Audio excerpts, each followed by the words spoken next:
Spatchcock Nation is in the house. Unfiltered, uncensored, and unapologetically for the people. Turn it up.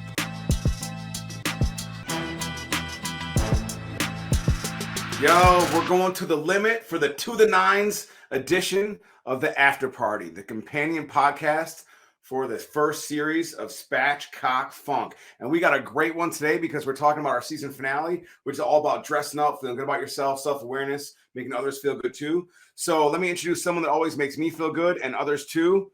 My partner in crime, a dude that's always well-dressed. Usually he's rocking like a cool monochrome suit, all sorts of game this guy's got. Usually rocks suits with some kicks on. The one and only Alexander DeRosa. I rarely rock suits with kicks on, but thank you. I mean, and now I'm self-conscious about what I'm wearing. What? The last few times I've seen you wear a suit, you had suits on. Yeah. No, it's usually just, t-shirt, jeans. Oh, I mean, when you wear suits, not regular wearing suits. Yeah. No, I'm not the type to wear a jacket, like a jacket with jeans. It's not my style. I mean, this is the most dressed up I've seen in a while. Usually I can't be. You look good in a jacket and jeans. I can't do that. I can't pull it off. You definitely can because you're built to wear clothes. Like my shoulders and arms look good, but then there's like a big bulge there. But I'm built to wear clothes. That's the best compliment. I'm built to wear clothes. Well, I mean, I think you're built to not wear clothes too, if you know what I mean. So as much fun as these are, it's exciting to wrap it up. The finale, and the guest for the finale we're most excited for. Yeah, I think he's going to add a lot to this conversation, and he's added a lot to this business. So let me talk this man up a little bit. So here is the deal. So this guy always looks his best, and he seems like he's at his best all the time too. But you know what? Even if he's not, he makes others feel that way, like they're at their best. So he is the realest of the real. He counsels mayors, college presidents, police forces, young people, mature people, or not so mature people if you're counting us. It makes everyone feel heard and seen, but even more so, he helps other people make other people feel heard and seen. CEOs, coaches, dude, all that stuff. He puts the smarts into emotional intelligence. He's not only a big part of this brand, he's a big part of a lot of other people's personal brands and actually company brands too. Like he's counseled entire companies and made them a healthier group. So, ladies and gentlemen, a true superhero, the Reverend Michael Daniel Sgro is in the house. Whoop. What was that line about other people and other people? Yeah, he make other people feel seen and heard, and he makes them help other people feel seen and heard too. Other people help other people help other people. I like that. Yeah, it wasn't too good. I was a failure at a play on words. It was kind of like this: like a girl walks into a bar and asks the bartender for a double entendre, so he gave it to her. Can we get back to the part about clothes? All right, because I look better with clothes on. Well, first of all, we're talking about a dress-up party that you were at looking like $1 million, and you roll up with a tracksuit like you're on The Sopranos. Oh, actually, I'm not even ready. Body. Let me get myself really settled here. There's the Reverend. Oh! I'm that guy, right? I'm like you are wearing like the Billy Joel shirt to the Billy Joel concert, right? Yeah, you're like one of the first merch wearers and buyers, I think. First time we had look at the fireworks, perfect timing. Yes. Susan nailed the timing on that one. Yeah. Well, you know what? You represent the shirt more than most people. So Matt won't wear one himself. He doesn't want to wear his own band to his own concert, which I get. But I've been rocking the hoodie. We have a hoodie coming out, and I've been breaking it in to see if it works. But people don't recognize me as much. They just they look at the brand and then they shake their head and move on. They don't come up to me and ask me for advice. Yeah. Yikes. Maybe some more coaching there. But I'm thrilled to be here. I thought where else better to wear the shirt on the thing, right? Yeah. A little weird is good. It looks great. Yeah, thanks. It looks great. So what we want to talk about, we want to talk about a bunch of stuff. And one of the things that I think about too is as someone that's typically always well-dressed or dressed for the occasion, you are acutely self-aware and help others with their self-awareness. When did you first realize like, hey man, like I kind of know that I'm a thing. I'm a human. How do I help others human? Like, how did you kind of stumble into that? Wow. I think starting at like 7 years old. I know it sounds like a long time, but I do have a good memory. It's like And 30 years ago. 30 years ago. yeah, more than 40 some years ago. Yeah, I'm that old. Around 7. I remember distinctively this was around 2nd grade. And I just knew things about people that maybe they didn't know about themselves. And it got me actually in trouble. So a lot of times, folks didn't share necessarily how they felt about stuff, but I was just able to read people pretty well. I would say I was born like with my superpowers of empathy turned on. And I say to tell people all the time, like, empathy could be a blessing and a curse. It's a blessing because you get to know how people feel, but not everyone is going to be vulnerable with you to talk about those things. And so it can get you in trouble too if you really know how someone feels about something. If you're not, in a situation where there's a strong relationship, sharing those things could upset the apple cart a bit. So I remember at a young age debating my dad at the dinner table about you name it topic at 7, because I just knew what the things he was saying weren't really nice. And I just knew in my heart that it was important to maybe ask him some questions or ask him how he knows these things. And has he met everybody before to make such big declarative statements, So it was a little combination of sass and empathy and just reading people really well. So I've just seen this as a long time, skill I've had. What? The movie Matilda. I'm picturing you as Matilda. I haven't seen it, but it sounds right. It sounds right. Yeah. Well, something you have seen before, though, do you think your experience in discovering your ability to be so empathetic was similar to Counselor Deanna Troi as a little girl, like figuring out, like, oh, man, Alex, that's a deep cut Star Trek reference. So yeah, I was like, cool, I'll see you guys later. Yeah. That is the perfect analogy because that's who I thought I was. So that's cool. Yes, I became a fan of Star Trek Next Generation in 1987. And so I really empathized with the character and saw what she was doing was something I did. And the fact that it had a role to play on the show was just beautiful. Because if you remember, Star Trek is about a beautiful future where everyone's accepted and welcomed, even the craziest of aliens, right? I thought it was about fighting each other. No, that's Star Wars. That's why Alex hates Star Trek because he doesn't want to have an inclusive future where people are happy. Just Star Wars, they fight. Star Trek, they just do they fly around. They fly around. Yeah. It's called peace. Yeah, they build peace. Yeah. Okay. So Deanna Troi, yes, Marina Sirtis. All right, so to bring Alex back in and to keep him paying attention, it's funny though. Alex just looked at his hand with no watch on it. When you see people that I think that other people that may be empathetic but don't know how to share or express it, see other people that have it, they see that as sometimes a gift that is unattainable, and I think that it's interesting that. Which you do really well, and I'd like to hear you explain to other people, like everybody can be that way, and how emotional intelligence isn't necessarily a talent that not everybody has, but rather not everybody knows how to use. Yeah. One of the misunderstood things about empathy is that most people, just because this isn't stuff we grew up with or as part of our school curriculum or even in colleges, and I worked at a lot of them to know that. It's something that's more recent in terms of research and sort of practice in the last number of years. And most people think that empathy is an act of kindness. And empathy is your awareness that you should commit an act of kindness. So it's not the hug, it's knowing you should give someone a hug. And so there's a lot of people who would give a hug if they knew they should. Right. And so if you don't have the awareness skill, that's really what empathy is, picking up what people are throwing down, understanding the mood of the room, putting yourself in other people's shoes.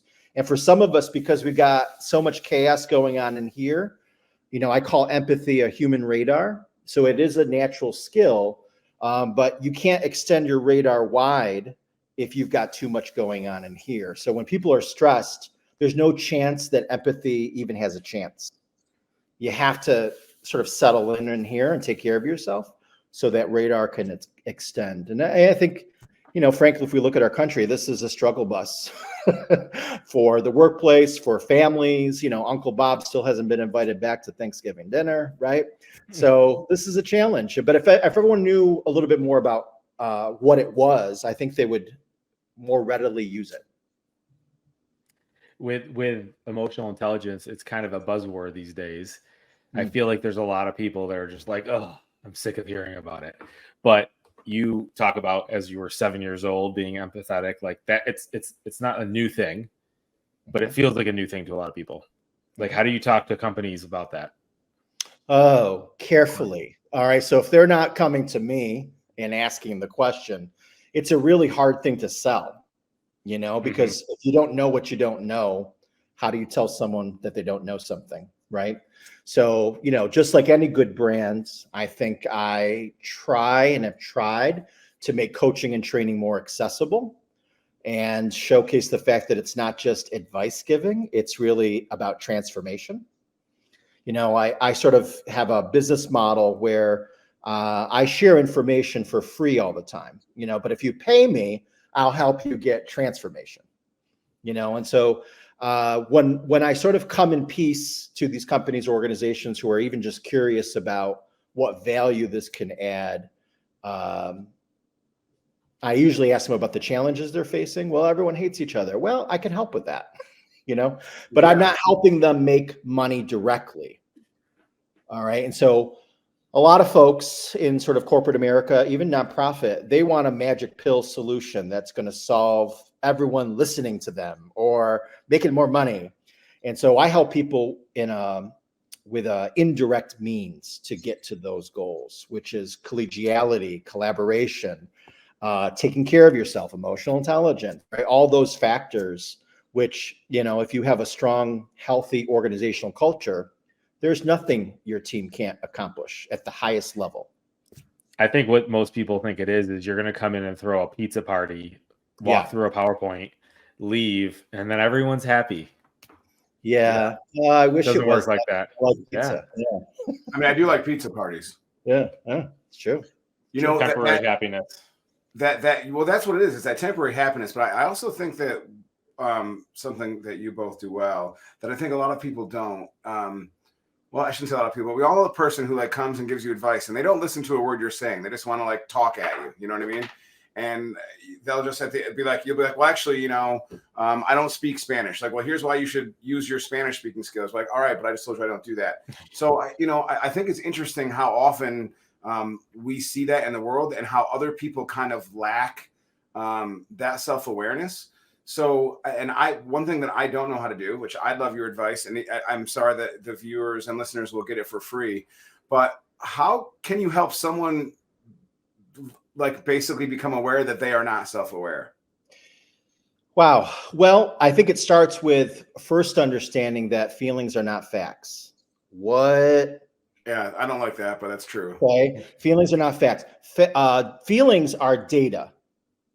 And the way I sort of liken it to sort of in the workplace and sort of business is think about a budget. Budget is not real money. It's what we've tasked out and what we hope for, right? Yeah. And so it's data, right? It's aspirational. It's meant to be understood so that we can get, spend our money and create revenues. And so feelings are data. And, most of us who use it as facts will likely not be practicing their values. And so if someone really is interested in having more positive, healthy, successful lived experiences, will use their emotional data to make some decisions about how they want to behave. My favorite sort of adage is what you believe is how you behave. What you believe is how you behave. So when I'm interacting with people and I see their behavior, if it's value-based, well, I know I'm in a safe place to fall. I know I can trust this person. I know that they know how to take care of what's going on here. When I experience people's anger, their fear, their worry, Well, they're clearly not self-aware, like you're saying, right? And it starts with just the observation of that and talking people through. So tell me what you're feeling, Yeah. and just exposing the sort of insights of what's going on here, out here, to help people through it. I think there is a tendency for men in particular to resist or numb their feelings and use strength as a tool. Well, strength doesn't work. We're all going to have feeling data every single day. You're going to get new ones tomorrow. And so if we can learn to understand our lived experience or our internal weather, you're going to be more successful in life. But whatever is happening here, it's your brain's way of saying, hey, pay attention to this thing. Hey, you're still not paying attention to me. But it's not like a memo from the brain to the heart. Dear Matt Reed, please pay attention. I'm anger. Here's what you do with me, right? I love that cartoon, though. That would be a good cartoon. Yeah, it would be great. We could work on actually making that happen. So, and what I share with people is that if you want a better internal weather, you have to start paying attention to it, and it's okay to experience whatever feelings you have. So if it's raining in here, act like the meteorologist, understand it's raining, and then put your raincoat on. Yeah. Right.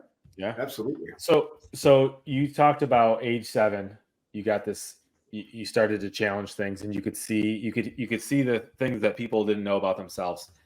What was the transition? Obviously you went to college, and I could see you were what, a RA resident? I sure was. I could picture you as an RA. Oh. But what did you do? Like what you went into higher ed, but what brought out the coach? Yeah. Like, what were you were coaching probably your entire way, but you just weren't official. Yeah. That's it right there. Actually, if you cool. Look at emotional intelligence, what's the thumbs up? Coaching and mentorship is actually not just a role, but it's a relationship skill. And so what I noticed from a very young age is that I had strong relationship skills. And so coaching and mentoring is a relationship skill. It's also roles you can play. All right. And so I think I just started to identify that, when I was a kid, as I got older, there was probably 30 to 40 Italians and Irish kids who would all listen to me. We would go to the park in the summer and do arts and crafts. I would get books from my teachers, and I would teach school. Mostly they were my little cousins too. If they're watching, they know the stories. Like, unofficially teach them. Like, you just became the leader of the group. You weren't assigned. That's right. I wasn't assigned. Right. And so we would get these books, and I would teach, and we would learn. We'd have fun. We'd go to lunch together. It was my first ERG program. I was just collecting people. You were the informal leader. Yes, informal leader. That's right. And so, and I think that's a good topic, right? To think about, like, management and leadership are not the same things. And everyone expects managers to be leaders when everybody can be a leader. So I saw that I was a leader, but not formally. Yeah. To this day, like, I'll go to just meetings where I'm just a member of something, and undoubtedly everyone will say, Mike Sgro, you're awfully quiet. What do you think? Like, what do you think the answer is, right? I'm always invoked or brought in, and that's leadership. People who know how to people, it's a relationship skill. And so as a kid, I just found lots of opportunities informally. And when I went to college, became an RA. I still consider myself, the downtown Syracuse RA. People knock on my door, and I'll help. It's just that person down the hall that's going to help you out. So those kind of roles, and informal and formal roles, really always sort of help me facilitate sort of what I do today. I got like sort of all these experiences I had in higher education was sort of like my learning lab to experiment with all these things that I now, have honed in today. I think the thing you said about being quiet in a meeting, I think the three of us find challenging. And I know as part of my coaching, that was one of my tasks, which was don't talk in a meeting. And I actually, between the three of us, if we're together, I'm usually the quiet one. But in those meetings, it's very, very hard to be quiet and wait your turn. and listen. But it allows you to listen, which is hard a lot of times. And so you truly are listening to everyone else, and you're waiting to be called on because they're eventually going to want your opinion. Right. But it is very hard. It is very hard. And as I was doing that, I saw the effect of that, because otherwise I'm talking and then everyone's like, oh, here comes Alex talking again. Like you wait to be called on, and then they're actually listening to what you said. So yes, that's right. So that's a great point, Alex. But also, I think you practice I think you've practiced it long before you met Michael, but the art of active listening. And we've got people that are hopefully actively listening right now. So first, I want to thank you as we're going into this, Michael, because basically they're getting a free emotional intelligence coaching session tonight. So however many viewers you have, you just lost out on a few $1,000s, I think, in hourly rates. But we're also going to blend in some other things about you personally. So as well as this coaching advice and the stuff you're talking about in life. But here's a question for you. When does it get easier, like this adulting thing? Wow. So I answered this question a few years ago when I started building out my curriculum for the coaching practice. And the space I think I'm best at is what I would call professional adulting. All right. Because adulting could be balancing your checkbook, changing your car tire. So I sort of stay in the workplace lane. And so I call it those things. Neither am I. So I'm definitely not a leader. Also, no one balances their checkbook anymore. It's called online banking. Actually, Alex balances our checkbook. So, I mean, I don't even do that because I can't. I'm an idiot. Okay, so sorry. Yeah, it's okay. That's okay. This is what happens when there's too much hostile magic. So a piece of this that's important about professional adulting is I sat and thought about my 20 years working formally. And like, what are those characteristics or competencies that make great leaders? All right. And so that's why I came up with this idea of professional adulting. And P.S., there is a woman in Atlanta whose company is named Professional Adulting. All right. And so shout out to her. She works largely with millennials. And when I first sort of came up with the term, I looked it up and there it was. She had it. And so I talked to her and I said, hey, is it cool if I use this? She's like, it's cool. So what I came up with is that there's 5 key competencies that I think I help people with under this umbrella of professional adulting, which allows things to get a little easier, which are self-awareness, which we've talked a little bit about, diplomacy, influence, teamwork, and of course, empathy. So those 5 characteristics, I don't just train younger people. I find a way to involve those kind of competencies and domains in the work I do with people, whether I'm saying it outright or I'm helping them, uncover these truths in practice. I love it. Mind blown. Yeah. Well, I was going to say adulting in general sucks. So I think everybody is always looking for an easy way out, and there's not an easy way out. And even the coaching we've done together, we've done all the 3 of us. It's hard. It's hard work. It's a lot of work, and it's not always fun. But that's part of adulting, and that's what makes it easier. I think ultimately that work makes it easier. Is an answer. Agreed. Well, the piece of it that's really important, and I would even not use the word hard. It's really about effort. All right, because what we're actually doing, anytime someone is developing or growing and learning, you have to create new habits. I would love to have abs, but I have an ab. So if I went to see like a physical coach, they would tell me start doing some crunches, continue your water, and lay off the donuts. And so I help people with the same science because that's how the brain works. So I help you create new habits, limit or stop the behaviors that are not effective, and then also role model the things that are your superpowers.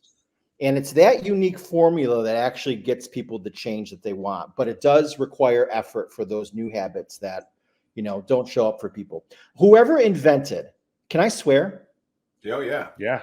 Whoever fucking invented just focus on your strengths is an idiot. All right? Because you really have to look at, if you're going to own a business or you're going to lead people, you don't just decide, I'm going to leave these tools at home because I'm not good at them.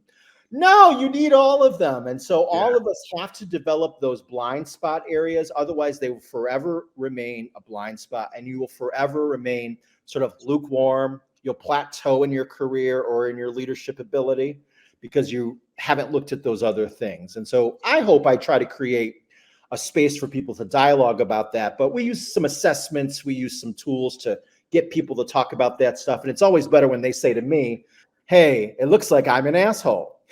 Yes, you're correct. So let's work on that. And then they're in on it, right? Because they discovered it. And I literally have had those kind of conversations. This is not drama. I've literally had people say to me, so it sounds like I'm the asshole. And I'm like, yeah, that sounds right. That sounds right. If you don't know who it is, it's you. Now that we said you could swear, the hats off. You're just going after it. But I want to hear you get after it more because, like, you just talked about having that experience where someone recognized that they were the asshole. Yeah. I've recognized sometimes in situations like, oh shit, I'm the asshole here. Is there always an asshole? Maybe there's not an asshole. No, is there always an asshole in a situation? There's not. I don't think there always is, but usually I would say half the time in situations I am that one. So, but either way, here's my question for you. What's the craziest experience you've had coaching where it's just like, if this was in a movie, people wouldn't believe that shit? Wow. Well, I'll say this. I think names, Alexander Gross. Yeah. I think the question is sound. All right. But like, I've never had a crazy thing happen in coaching, but I've heard about some crazy shit. All right. Oh, I love that. That's like you're in the drugstore, like, I'm buying condoms. They're not for me. They're my friend. The cashier's that's right. That's right. Just take them. Because this space is like, I have had some scenarios where people literally had gotten up and had to leave the situation in just a training session. Right. So if that's crazy, I would call that a little odd because, I sort of use this work as a platform to educate, so I would call myself an educator too. And some people are just not ready, but I think the craziest thing, the sort of like in the industry right now, is that there are still CEOs right now who have no empathy. And, we lost 1 million people in COVID. We see all the polarization of politics. We've experienced the Great Resignation. And I think it's pretty clear based on 4 million podcasts that people just want to be fucking valued. Yet this is devoid of truth that does not find its way to the CEO's heart. And so I think it's crazy that these CEOs are waiting for their business to fall apart completely, or that there's a book written, or there's some data aggregated to understand that, and so these are people who are highly logical, but to a fault, right? These aren't people with high empathy who can intimate like, oh, it seems like Matt's upset. I'm going to take a moment to talk to Matt and see how he's feeling. Not, so I need you to do this thing, right? But behaviorally, if you can't facilitate that because you're literally not paying attention to people, I think that's crazy. I just think there are a new standard for how we do business, not just in customer service, but internal public relations, I call it. Yeah. Right. And so, and that's how a healthy culture gets developed. But there's too many people at the top who expect perfection of their employees, no matter what. We've got CEOs, getting those laptops that are tracking people's key moves, right? Like they only make decisions based on the computer goes this to sleep. Data. Yeah. And I'm like, just pick up the mood. How are your employees doing? How are they feeling? Not, data aggregation and seeing how, when people clocked in and clocked out, so I'm alarmed by that. I get triggered by that since I'm even raising my voice talking about it. We could be living in a very different sort of world if CEOs at least, and I've offered locally free emotional intelligence assessments for CEOs. Do you know how many people took me up on it? 0. Yes. 0. Yeah. They're like, I don't need it. I wish you could provide certifications on like certified assholes. Like, hey, listen, I got you. As a certified coach, you are a certified asshole. So here's your badge, and just knock people out. Which, I want to ask this question of you that I've seen you do this before, and I'm not trying to do this right now because I'm enjoying what we're talking about. But you're very good at changing the subject if someone's bringing up something that is not going to be useful for the group, might cause unnecessary conflict, because sometimes conflict is necessary. Or if it's just annoying and you want to get out of the conversation. I've seen you do it before in a way that doesn't hurt anybody's feelings, but either you get out of the conversation completely or you change it. And that's something sometimes, I mean, not just when I'm hanging out with Alex, someone will be talking, I'm like, Jesus, how do I get this person to shut up? How do you, JK, how do you do that? Well, you know, I have through the years gotten one piece of feedback pretty routinely, and you just gave it to me again, and I really appreciate it. For some reason, I have a ability to disarm people.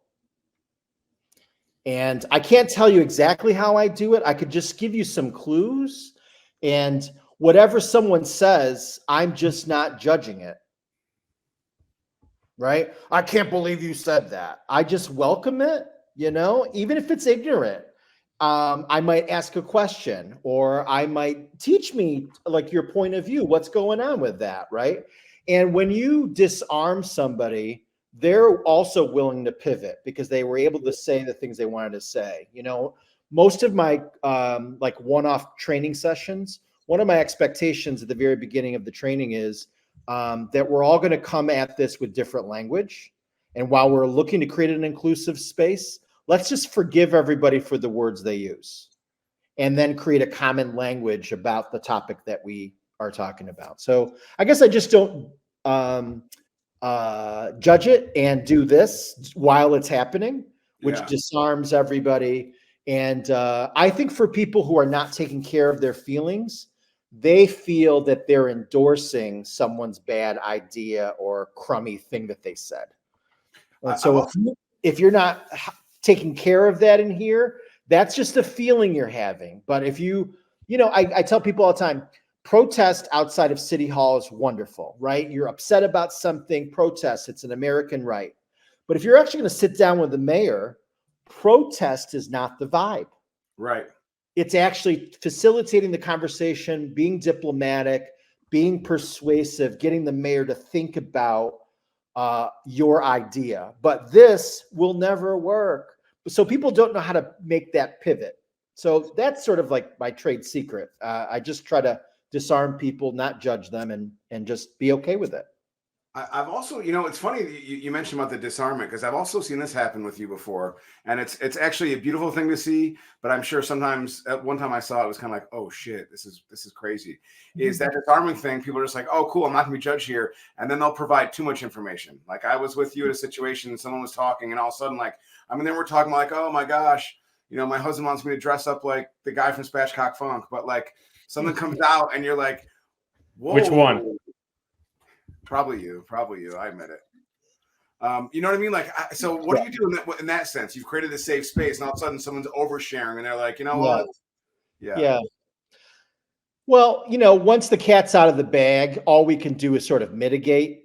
You know what I mean? But again, if you don't make someone feel they did something wrong, what happens when you make someone feel like they did something wrong? They either will double down on it, right? Or they're going to apologize and now close up. You know what I mean? And so again, a little weird is good. TMI, you know, if it's in the context of the board meeting versus, you know, people hanging, you know, I just sort of give people flexibility. But if you do too much of this, they're going to possibly double down or just close down. Yeah. Once people are defensive, there's no winning them back right away. They got to cool down. They got to figure out how to break out of it, and then you've lost them. I think where I actually get more triggered, me, Mike Sgro, is where it's the opposite, where people take a red pen to people's conversations. Yeah. That stuff drives me nuts. Same. Right. So like, I think there's a difference between sort of like human expression and being yourself and sharing. Yeah. And it could go overboard, but I think the opposite, frankly, is worse, where we make people feel bad, or they said the wrong word and you're judged, and, you know, you spelled something wrong in your presentation. I'm like, fuck you. Oh, yeah. You know, like you missed the whole point. And in fact, you're not tracking with what we're sharing. You know, so for me, I could never use that stuff against somebody. It's just obvious to me that something's not working. you know? Yep. Okay, so this is a section we like to call sex lies and videotapes. You've watched our podcast. It's nothing like shocking, but it's usually something that the guest hasn't seen, and we're gonna ask you a question about it. So, Susan, hit the video. We just want to talk about what a great impact the wonderful Michael Sgro has had on Spatchcock Funk. Yeah, so we both have personal relationships with Mike, but I was coached by him in a different setting. Leadership coaching taught me a lot about everything. But he approached us to do couples coaching, which is awesome because we're a couple. Our business we run together. We're best friends. We've been best friends for a long time, and we always said this business will not make us best. We will not stop being friends for this business. And what he's showing us is we have to talk out our problems, say things we wouldn't want to say. So he agitates us. He gets in the middle. He makes us uncomfortable. He makes us say the things that we wouldn't say to each other. And by doing that, as we grow our business, we're able to solve the problems and stay friends. And that's the biggest thing. And the thing is too, like what he helps us do for anybody that he works with, I'm sure, there's a lot of things you don't know that you don't know. So the more you uncover that, the better you get. And there's some rough areas to get through that, and it works out. So Coach Sgro, thanks for everything. So there's no question here, except for finally, we recorded our testimonial for you. It's been months of asking, very nicely asking, like, not even like, hey guys, why aren't you doing this? It's like, there's a spot for you. Why aren't you putting this on our website? And we're like, we got to do it. We got to do it because ultimately we want others to experience that, because what we said in that is true is we're gonna everybody wants to go into business with their friend, and it's hard, and it's really hard at times because it's fun, and then when it's not fun, that's the hard part. And this allows us to make these decisions, and even when Matt or I are upset or we argue over a decision, it always comes back and we always bring it back, and it's because of the training we've done separately and together. So it is from the training, and you are awesome, and that's really well said, Alex. But actually, I do have a question, and actually, it's about your reaction to that video. I was going to make fun of something there, but it's a real question. So something that I struggle with, and I don't think I've seen Alex directly struggle with it, but it's something that I think the three of us have, fortunately, we're very blessed to have experienced this, is someone giving you a compliment that you're not expecting out of anywhere, right? And like, so when that happens to me, sometimes it's like a de facto thing. Like if someone's like, hey, I love watching the show, like tell me about the show, I'll be like, well, tell me about you, because I'll pivot. So will you give some advice to everyone listening and for us too? Like, how do you take a compliment the right way? Well, first, just my reaction to the video. And I think the answer to this question is just to say thank you. Thank you. And so I think for our type of human, we're solar powered. And so we're very good at getting our own praise. All right. So when people do stuff for me, it gets me upset because, well, one, I like the way I do it. Okay. And so, and Matt, I'm going to say something to you. You don't know this, but at the premiere party, as we were watching and everyone was cheering for you, you sat quietly and there was not a lot of fanfare and what have you, right? And so, yes, we're all here the same, all right? I think there is a difference of getting praise that's done by other people, and then I think there's also a difference of humbleness, right? Yeah. We could do humbleness, we could do it overboard, right? There are times where we need to celebrate, and if we struggle with the praise that someone might be giving us or in public, the best thing you can say is thank you. All right. Now, for our type of human, better to give someone recognition. All right. So recognition is sending that text after the hard meeting and being like, you son of a bitches, great job. Okay. That's very different. All right. And so we respond differently to that present company. Whereas some people that would be terrifying, right? They would they would rather tell, my boss told me that our team did such a great job. And so they really get all the credit. I did nothing. That's crap. Okay. There are times where we just have to acknowledge and just say thank you, and so for more reserve feeler types, S styles, they really struggle with doing too much in terms of humbleness, right? Yeah. And so as feelers, we just have to say thank you, but there's a knee-jerk reaction to when someone's doing our praise for us because we like to be in control of it.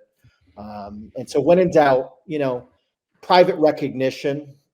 You that's an awesome answer. And there's something else that I noticed too. The phrase of someone being humble, of humbleness, is an interesting concept to me. I would not say that I'm a humble person because I don't believe that I am. I don't think that I'm an arrogant dick, but I think that's probably debatable at times too. But one thing I noticed though is like people that I know to be truly humble. There's a colleague of mine, a coworker, who's taught me a lot of stuff, and he's a great professor and writer and all these things. This dude's a humble person. He has done like incredibly, like mind-blowingly incredible work, and he's humble. But I've never heard him once say, "I'm humble." So when I see people, it's like, "Oh, I'm completely humbled," I kind of like, "Are you, dude?" So that's an interesting concept of that. Like, is it more of a behavior or is it a statement? Because I know some people when they say they're humbled, they actually are humbled. So it's a phrase that sometimes is misused. Like when people are like, "Oh, I'm literally dead," I'm like, "No, you're not. I can see you breathing right now." Yeah. Yeah. Now we don't use words anymore the way that words are meant to be used, right? Yeah. So to your point, right, I think a lot of people love just sort of polite and formal commentary. And that's why I think, again, candid and gritty is a way to operate with people so that they understand how you really feel. If you have high empathy, you know the difference between someone being arrogant and confident. But it's also a trope. All right. People who don't have confidence are the first to accuse people with confidence that they're arrogant. Fuck off. Yeah. Right. So this is not a both sides issue. This is truly about high emotional intelligence. We should be able to read people's intent and know the difference if it's arrogance or confidence, right? Awesome point. I say to people all the time, the way I grew up, we were on food stamps. I didn't have wealth. I still don't have wealth. I might have a status, but I don't have wealth. And so I've had to earn everything. And if it wasn't for my confidence, no one would work with me, right? It puts money on the table or puts food on the table. It gives me money to put food on the table, right? So like that confidence is genuine and beautiful. It's not arrogance, right? I have to hustle every single day, like present company. And so for someone to misread that, that's disappointing because that's not what it is. Awesome point. I like putting stacks of money on the table, so food's cool too. Yeah. I swear that was like a Freudian slip. I could turn the computer around and show all this money stacked up on my counter. Yeah. You're like, I don't know where to put it anymore. Yeah. And Alex is wild because like he's one of the few people I know that like obviously he's had really good jobs, has really good jobs now, does cool work. He's the only person I know that demands that he gets paid in either cash or like bags of money with a dollar sign on it. So he has to walk around carrying a bunch of those, Yeah. And then like a cartoon character runs in place and then a smoke screen just shows up and disappears, right? Scrooge I like to carry the duffel bag of money home. Yeah. It just makes it more substantial. Nice. So go ahead, Al. I was gonna say, okay, so this episode that you were on, you were part of, the whole theme about it is dress up for nothing, right? Give yourself a reason. We've all been there where you're out at some sort of gathering with a suit on and no one else is wearing it. And everyone's like, where do these guys come from? What are they doing? It's a wedding. It's this and that. And so, but there's a level of confidence you feel when you're dressed up. And so this party's that's the theme. It's I don't dress up for work occasionally, but I'll wear a suit to weddings, funerals, and New Year's Eve, right? Like there's very few. But having a suit where you just go out and have a suit on, you feel confidence. And it gives you a reason to do like, what's his face from How I Met Your Mother, where always wears a suit. That's the whole point of this party. And so the idea of this, what was your take on it? And if you were throwing some sort of party, this fancy party at your house, we want to tell our guests, what would you bring? What would be the food? What would be the dress code? It doesn't have to be fully dressed up, but what would be the dress code? What would be the food you'd serve, the music you'd play? What's the vibe? Yeah. Well, I'm gonna say this. I think this is just my little opinion. Attire is a way of showing your values. All right. And so I know a lot of people when they dress up for an interview, right? It's a sign of respect to that employer or the recruiter, right? Yep. And so there's something about that when we think about like human expression and people, their garments, their attire is a way of showing their values. And so you could read people very well by seeing what they're wearing. Now, I'm not talking that we should wear expensive clothing, but the way people carry themselves, another indicator is like what they're wearing. If are they comfortable in their own skin? That big CEO who's wearing sneakers, right? Like those are all messages. And so for me, what I interpret is it's sort of like people's unconscious decisions about what their attire is, tells you a little bit about the person, And so when people are going to events and things like this, or the party that we had, it was really important for me to throw on the bow tie because I like a little attention, maybe do something a little different because I consider myself a little different. Yeah. And it sparked, a 4-hour conversation with our friend Robin, who I had not previously met, and she was striking. And we were just riffing. But had we not dressed up, I don't know that her and I would have had sort of like this beautiful conversation. I mean, there were points where you were trying to serve us food and I was like doing it with the wrong hand because I was just so mesmerized and sort of in on what we're doing, versus like a coffee date where we might be in sweats. It just changes the tenor of the thing. So yeah, right. Yeah, like you know what? It's funny. You touched on a couple of things there. Robin looked stunning that night. You looked fantastic. I think everybody looked great. And I want to bring that back to something you just said, but also Alex, I know you don't wear suits a lot. When you do, you look great in them. But you got a pretty cool sense of style normally. But Alex also though, Mike, is one of those people that I hate this one part about him is that dude can like pull something off the rack and it fits him perfectly. Right. I'll see something mannequin like this, then I put it on and I look like the Pillsbury Doughboy, but like way worse.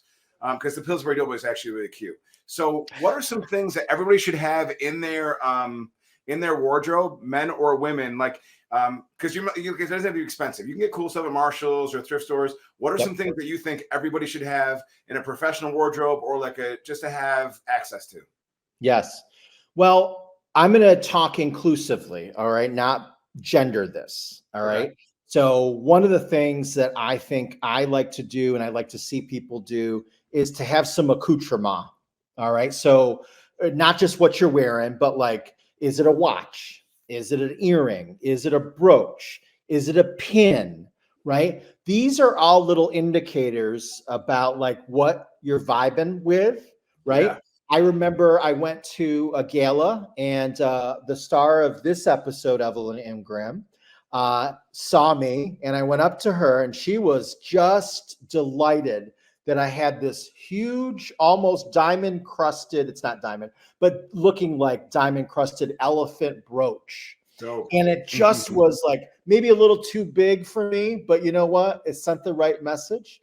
It drew her over. She looked at it because, she always looks impeccable. She does. And she comments. She's like, wow, that's very courageous of you. And I was like, I like a little sparkle, right? So I love the idea of everyone having some accoutrement that's theirs, even if it's just to delight people, right? It's like an invitation for conversation. I also have on my jackets, I keep a little pair of yellow sunglasses that I usually wear as a pin to the jacket. It's always a conversation starter. And in fact, I was at a coffee shop recently, had that on, and this woman had yellow sunglasses. And so I was like, what are the chances of this happening? So I was like, do you want to grab a photo? And she's like, I don't even know her name. I was like, do you want to just take a picture? And so like, I know she works at National Grid. I haven't seen her again, but we just shared in that moment. But if it wasn't for the yellow sunglasses that we both had on, mine very small and hers on her face, right? It wouldn't have invited a conversation or having some moment. So I think everyone should have not a shtick, but like something that just says, I'm safe. I'm someone you should talk to. Ask me a question about my watch, right? Yeah. That not just necessarily like have a black dress and have a suit, but accoutrement, I think is important, or a suit with sneakers, right? Like something that's going to stand out and provoke some conversation. The worst thing, and you mentioned it, people that don't look comfortable in what they're wearing, is the CEO with the baggy suit, and it looks like they just pulled it off the rack and threw it on because they don't want to wear it, and it's just like it looks like Frank from Shameless. Just looks like they just found it somewhere. But I love the sneakers with the suit, but it's becoming played, like everybody's doing it. But what? At the end of the day, that's why something else might be it's important. comfortable. It's comfortable. Like I like being comfortable, and I love the pin. I love the idea of the pin. You probably haven't seen her again because she probably threw those glasses out and was like, "I'm done. I'm getting stalked." Yeah. You know what? When you're saying that could be true. You're not just wearing the sneakers for comfort, because your sneaker game, I've seen the collection, it's pretty sick. But you know what? Whether it's changing or not, I was thinking about this the other day, because we talked to one of our mutual friends, Isaiah, earlier, and he was wearing a pair of Converse All-Stars that weren't brand new, but weren't super old, but they just fit, right?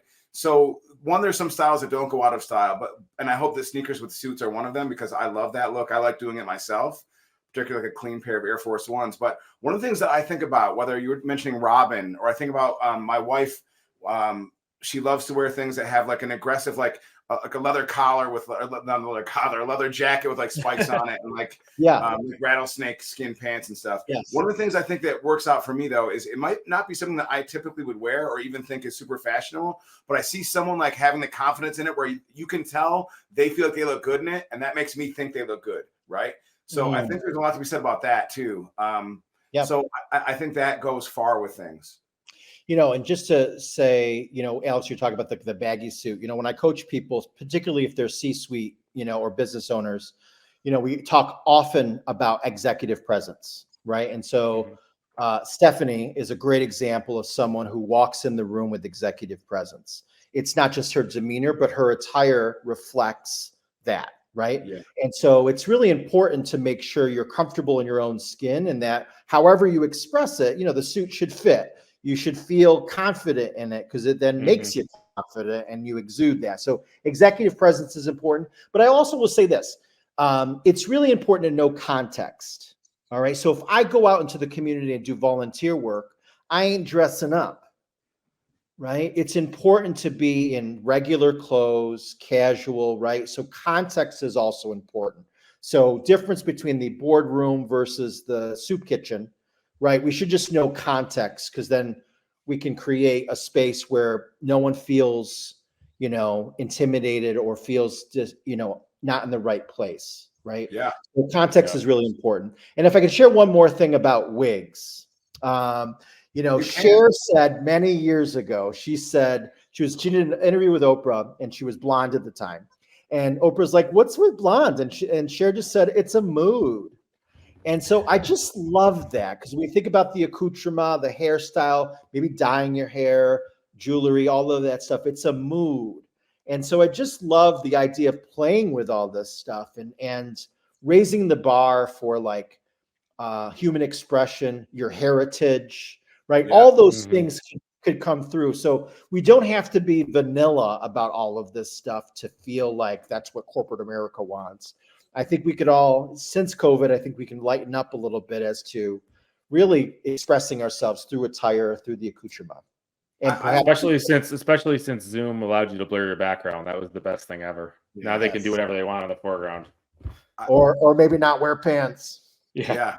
I do love how you're explaining that. I also don't like wearing pants a lot of times too. But one of the things I like to think about with people that I know well, when I'm talking to some of my students about like, how do they define their own personal brand? And I make them define other people's personal brands. But one of the things I like to think about, like we did earlier with my wife talking about that, and I can do with Alex and I can do with you, which we've done a little bit today, is I love thinking about my friend's sense of style, right? Like the type of stuff that they wear, stuff that might fit them better than it would fit me. But when you know people, you know their type of, you can identify not only like their personal brand, like their personality and the way they interact with others, but their style type of brand too. And I think that's a really fun thing to think about with other people, because you like, if it's consistent or if it's consistently inconsistent, you know, that's by design, right? So it's cool to see how people craft their own brands. And it's one of my favorite things about humans and just life in general, I think. Yeah. I had a class in college called Personality, and it was with my all-time favorite professor, Dr. DeTullio.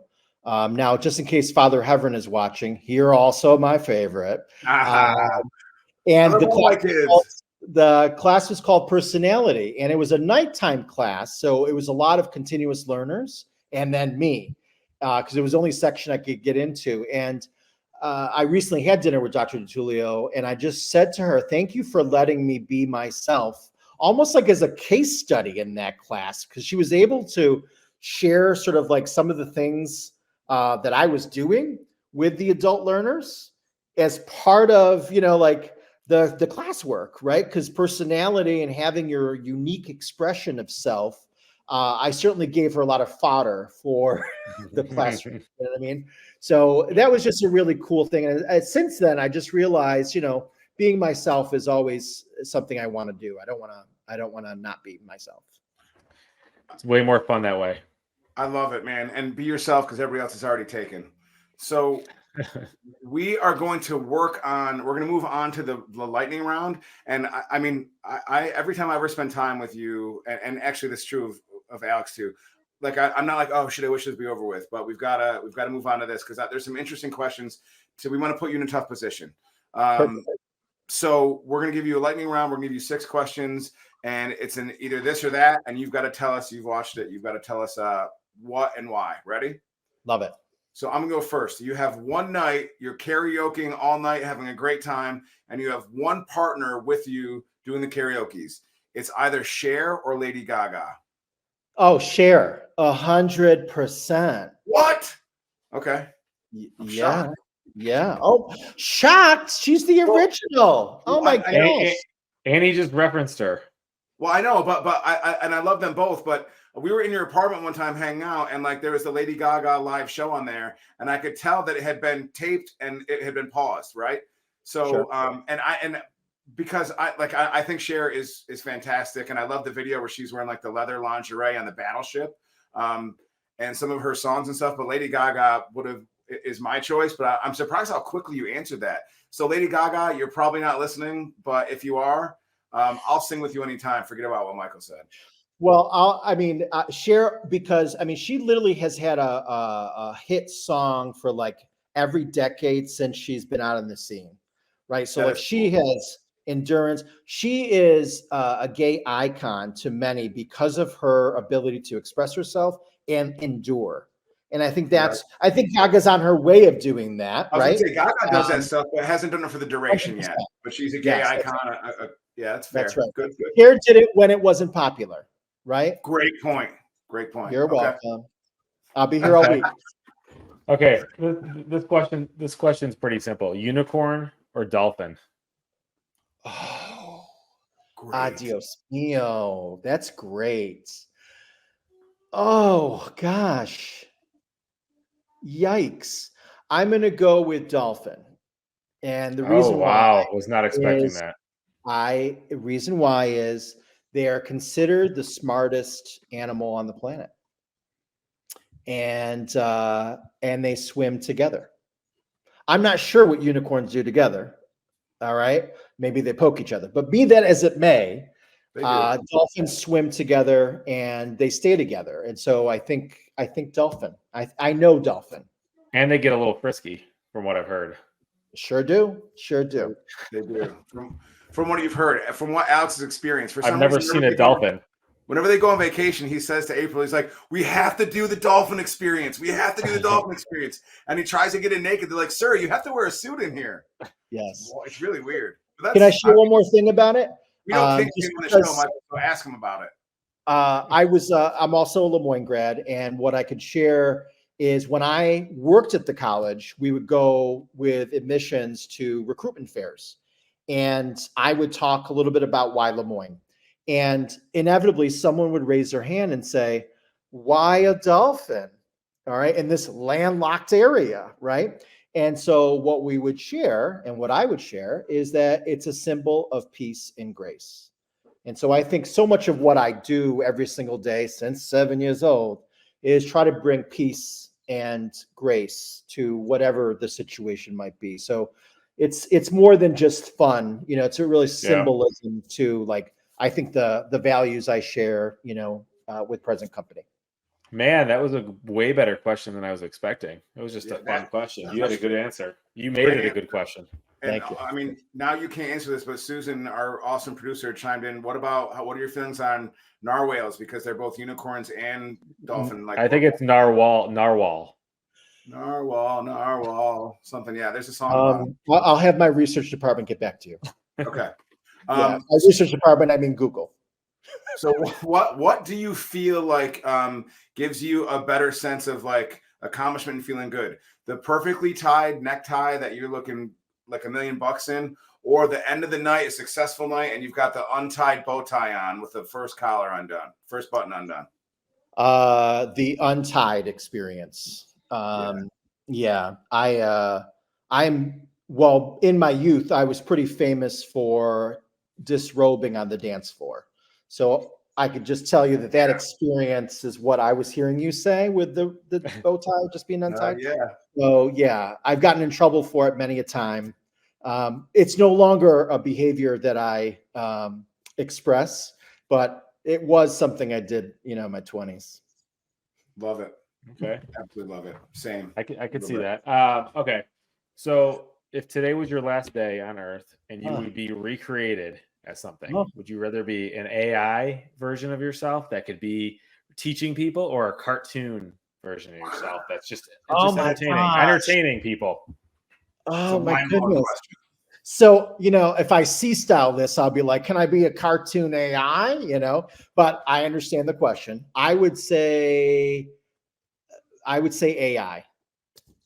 I think, you know, one of my maybe weird things or maybe hopeful things is that I hope that we find that connection to the brain someday, and that we could maybe download ourselves. Because I see myself, people coming to my tombstone or my mausoleum, and a hologram version will appear, a thinner hologram version will appear.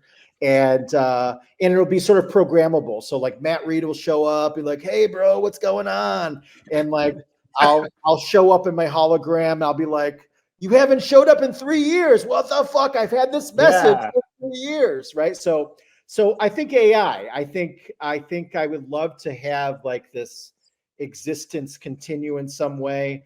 I actually do have social media plans for the future, and so there will be tweets from the grave from Mike Sgro. So already programmed. It's already programmed. Yeah, I've got videos. I got video messages. You both have messages. And so as I get close to that content, I delay it by another year. All right. So I have a calendar that I'm just constantly curating. And so if I pass, there's still going to be social media coming out. So awesome. Well, I'm glad you picked that answer, because we have enough content from you speaking on this podcast to create an AI version of you. Fabulous. Oh shit, that's awesome. Okay, this question is similar to that too, and I'm curious about this answer because you've used the word, talk about your communication style as being gritty earlier, which I like. So how about this? We are going to give you the option to star in a gritty reboot, a biopic about yourself, right? The story, but I'm talking like it's going to be in like a really gritty, like Christopher Nolan has redone this. Like it's basically the Batman Begins Michael Sgro story starring Michael Sgro. Gritty. So you got gritty reboot, or right, a film noir extended series, like a 10-episode series that's done in like the film noir style, like Maltese Falcon, like that type of setup there, about you and your life. And the second one, someone else is playing me? Yeah, the second one, someone else is playing you. Then the second one. Yeah, I think it'd be interesting to see someone else, you know, try to recreate all this. Okay, so bonus question then for that. Who is playing you in the film noir series? Well, I've answered this question even when I was a kid. And the person who I used to look the most alike, and maybe still a little bit today, but he's got more hair, is Ralph Macchio.